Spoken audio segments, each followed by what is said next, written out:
This podcast episode may contain explicit material. Listener-viewer discretion is advised. The intention is not to offend, but to provide information. Proceed only if you are comfortable with potentially sensitive content. Hello, everyone. Welcome to Behind the Scenes with Sheriff Jason Ard. I'm Jason Ard. We started this podcast to educate everyone on the role of the Livingston Parish Sheriff's Office. We're about serving and protecting our community. On this podcast, we will tackle lots of topics.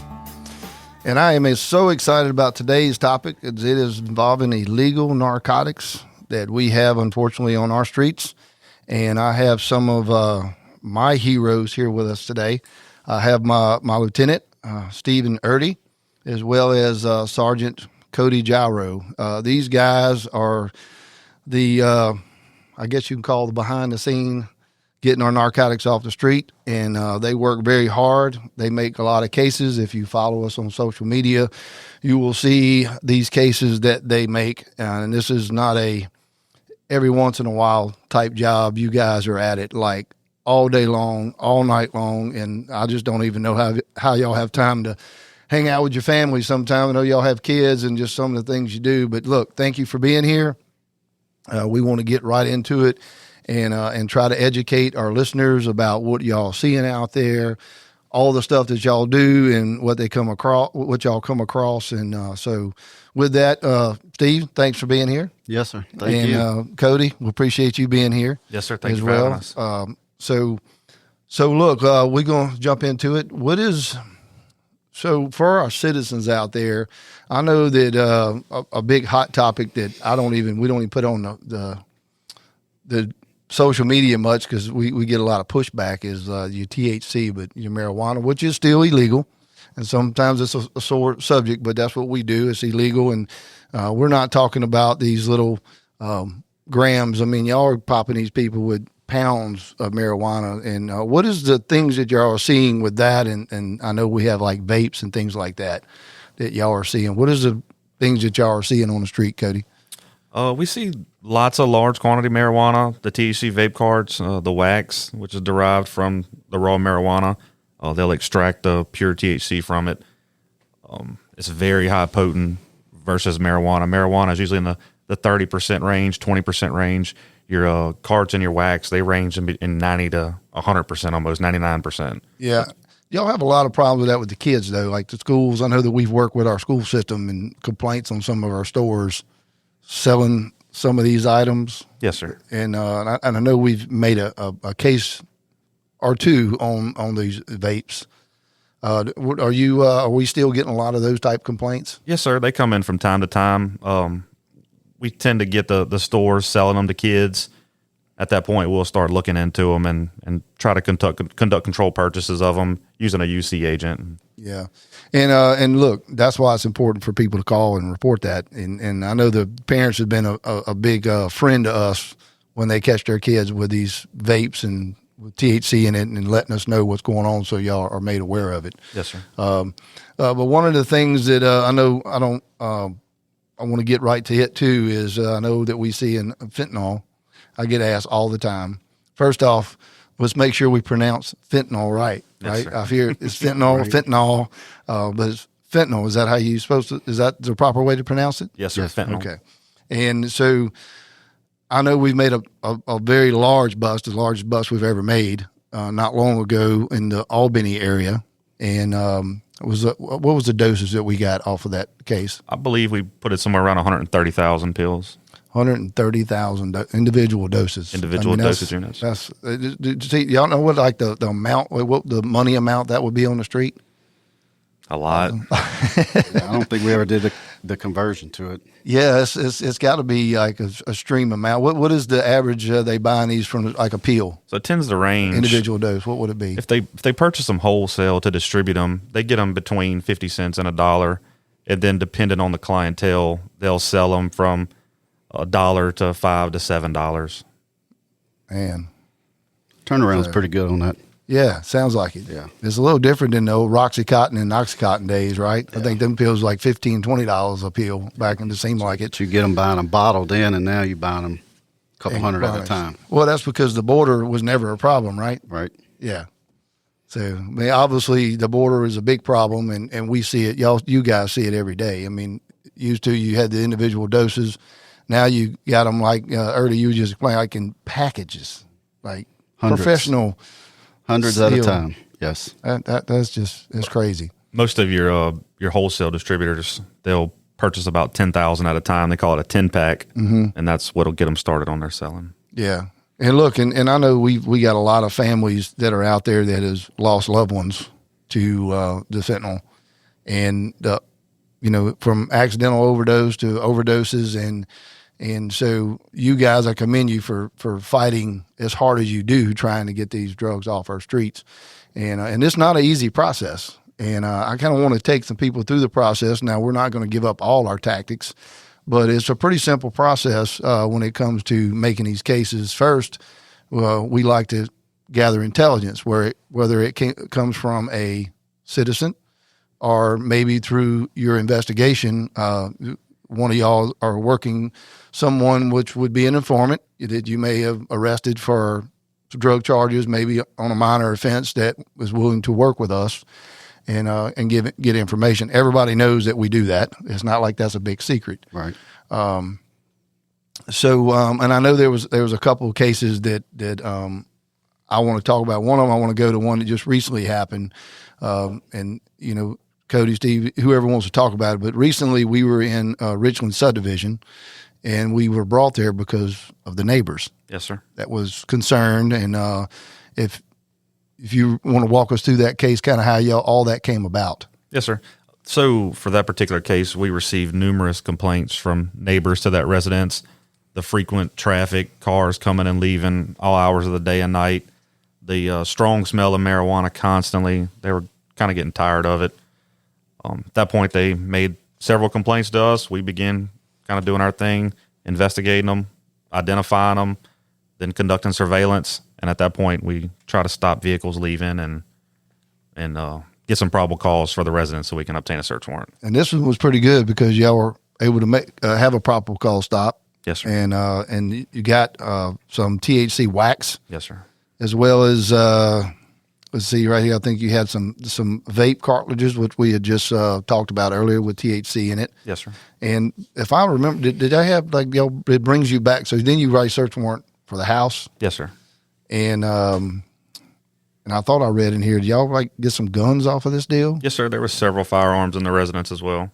It's crazy. And look, and I always. And I know, Cody, you're going to be the rookie at the table here because Erdy now he's been in law enforcement a long time, like myself, and not that you're a young, too much of a rookie because you've been on the street a good while too. But these things that we see each and every day, and whether it be burglaries or thefts, gang stuff that we might get into in a little while. To me, all of it goes back to illegal narcotics. Somehow, most of the crimes that we work, probably a high percentage. What would you say, Steve? A 80, lot. 90% of Yes. our crime is somehow tied to illegal narcotics. Yes. And that's like a huge thing. And of course, we have beefed up the narcotic division because you guys do such a good job, and you have showed on paper that, hey, this is a much needed thing. And I think because of that, I know because of that, we have even battled to a point where, see how I'm going to say this, it has a direct effect on the not so violent crimes in Livingston Parish. Yeah. Like, we don't deal with a lot of the violent crimes, the gang shootouts and things of that nature that surrounding parishes do. Is that fair? Yes. Very rarely do you see somebody committing a burglary or theft to pay their bills. Mm-hmm. Usually they have a narcotics problem. Yeah. It's sad that the world is there, but everything's out there. And, with the cell phones and the internet and the social media and the contacts people make all over the world now, they can even have stuff shipped directly to their door. Yes, sir. And since I said that, we had a case just recently where you guys actually followed somebody from, was it in Dental Springs area, I think it was? Yes, sir. Dental Springs on Buddy Ellis. So what did he? So what he ordered up through the mail? Yes, sir. This is going to be a good one here. So how did that process work? So for the individuals that order through the mail, they typically try to use an application like Telegram or something along that nature. That'll put them in contact with someone in most likely California or Colorado. They'll purchase large quantities. Those people, without consequence, will mail it to them because for them it's not illegal. So they'll mail it to our citizens here. Our citizens get their hands on it and they begin to sell it and put it on our streets. That's crazy. So we had a case recently where y'all actually made an arrest on this. Yes, sir. Followed the guy. He actually had it delivered here. Yes, Am sir. I right? Yes, sir. Denham Springs area, and he was hit. Where was he headed with it? He was headed to Baton Rouge. Yeah, he picked the wrong parish to have it delivered to. He did. He did. So I'm glad that y'all were able to catch him, and I know y'all have made several cases. So what all do you see coming over through the mail? Like what type of narcotics do we see? We typically get the tips on marijuana packages. I do know they ship large quantities of methamphetamine from California, cocaine, fentanyl. It all comes through the mail. Stephen, we had a case not a while back where y'all got a guy that didn't he have was it cocaine or something? It reached all the way to North Louisiana. So we had one of my sheriffs up there. I think it was actually Sheriff Cobb. Called me because he was one of his biggest drug dealers that we actually got down here. He had moved. I'm trying to remember the case. I can't remember his name. Yeah, and it was, but I want to say it was either cocaine or fentanyl. No, it wasn't fentanyl. It was either cocaine or methamphetamine that he had shipped, and it was a large quantity, and you guys was able to intercept it. You may have been work with the DA task force on that one. Yeah. I can't remember or got a tip. Is that the Quentin Norman case? The methamphetamine with Quentin Norman? Yeah. I believe that was over 50 pounds of methamphetamine. It was a large quantity. It's got to be him, because I remember not only did that shit, but I had several sheriffs text me this guy was a problem. He was always causing problems, and they were glad that we were able to make a good case on him. So, look, you never know. These drug dealers, what areas they're going to touch, right? They're all over. I mean, here we are in Livingston Parish, and 3 hours away, you get a sheriff call, and this guy is causing problems in his community 3 hours away. Right. Yes, We'll touch on this again, and you mentioned it. The citizens play a big part. So they'll call in a complaint, and we'll get a black male selling narcotics on Buddy Ellis. Then a separate one will call in and say, hey, there's a black male that goes by this selling narcotics on Buddy Ellis. Then you'll get another one that gives a vehicle description, and you'll get a fourth one that gives you a license plate. So when you get the license plate, then it snowballs. Mm-hmm. So it's not always one complaint. It's usually multiple. And they all give just about the same information, but somebody gives a little more each time, and it just snowballs. And I'm glad you brought it up, Steve, because that's Livingston Parish. Yes. People really outside here don't understand. Most of our citizens here, they hate crime. Like they want to work with us, they don't work against us.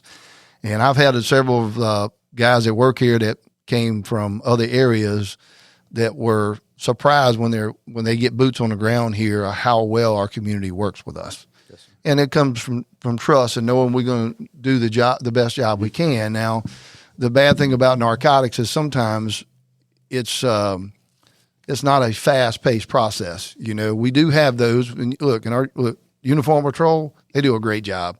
I mean, they're front line. They come across something, they do the best they can. I know they communicate with you guys well. Letting y'all know what they have, and we can make a case out of it. We're going to make a case out of it. But sometimes to get these major drug dealers off our street, it's a lengthy case. It's not a 24-hour process. It's 3 months, 6 months. And I know that's aggravating to people, but my whole thing is, and I know we made this deal, Erdy and I don't know if he remembers, but I remember it well. Do what you got to do. If it takes a little while, it takes a little while. But I want you to make a good case. I don't want I got to be careful. I almost said a cuss word, and I don't want to say that. But we got to make sure it's a good case, and it's not you're working halfway. You want a prosecutable case. Yeah. And look, I want to see these guys go to prison and off our streets. And so if it takes you a little while to make the case and make it good, and that's what we do. And so I appreciate y'all having the patience to do that type of stuff. But again, illegal narcotics is connected to all our crimes. I've always bragged about the fact that we don't see a lot of violent crimes here. We don't see a lot of shootings on our streets and stuff that's really related to gang activity. However, I know that we have had our fair share on more of a lower level, but just recently, I think y'all worked a case with some gang activity. We were talking about it earlier. I think they call themselves the Motion Gang, and they're trying to kind of get, I guess, built up or kind of the new start. It's an up and coming gang. Up and coming gang. What was the age limit of these guys that apparently, I thought I read it was like 14. These range from 14 to their 30s. These are juveniles to adults claiming this game. Crazy. And it's so just recently, and I don't know if we put this out yet, but by the time everybody listens to this, it'll be out. But they had actually a shooting in Bogalusa. Yes, sir. And Bogalusa PD contacted us. Walk us through that, if you don't mind, because I know y'all are there, boots on the ground. I don't want to mess it up. So when it first come out, Uniform Patrol got the call. Then called me and said, "Hey, look, we know y'all looking at this guy. He just did a shooting in Bogalusa. What do y'all want to do?" So they did what they did. They went, they looked for him, couldn't find him. I called Cody and them. They already had everybody ID'd from before, so they knew what to do. So then they got on it. Was it Monday? Yesterday, yes, sir. Yeah, the next 2 days later, got on it and tracked him. You can go from. Yeah, y'all did some surveillance and. Yes, sir. We began conducting surveillance of the target location that we had already identified. While conducting surveillance, we observed the suspected shooter at the residence. So at that point, we followed him away from there, and before we could get enough agents in the area to conduct a traffic stop safely, he entered into Tangipahoa Parish. At that time, we reached out to our partners there who we work well with. They was able to conduct a traffic stop and take this guy into custody. You know, what's great about the partnership with our surrounding agencies, man, because you just make that phone call. And we always say you can't outrun a radio, can't outrun a cell phone either. We definitely have the networking going on right now. Yeah, that's good. And you know, it's we seeing a lot of activity on the east side of our parish, which is leading us into Tangipahoa and that I-55 corridor that is causing some problems that right now we're actually we're not really making an announcement, but I know we're working y'all two know about it, a possible task force where we have other sheriffs that's going to be involved. It may bring us all the way to Pike County to be able to do what we can to combat these possible growing gangs or people that's even thinking about gang activity. Of course, we want to do the best job we can to keep them out of here, and y'all are already doing it. We just want to, continue that. There's so many things that we can talk about, but first I want to go back. I do know that the shooting, I was reading that the shooting that happened in Bogalusa, I think was like a 5-month-old or a 5-year-old something. Do you remember the number 5? Yes, sir. When they passed the information on to us, they told us that there was potentially a 5-month-old in the vehicle when the shooter opened fire at the vehicle, along with 4 other subjects. So 5 subjects. Nobody in the was vehicle. hit. No, sir. No one was hit, as far as I know. It's amazing. Yeah, it was it's truly amazing. Pre-planned thing. Yeah, they was supposed to have a fight or something. Was going to have some type of fight. And when they got up there, and it turned into him pulling a gun and shooting up a vehicle. Yes, sir.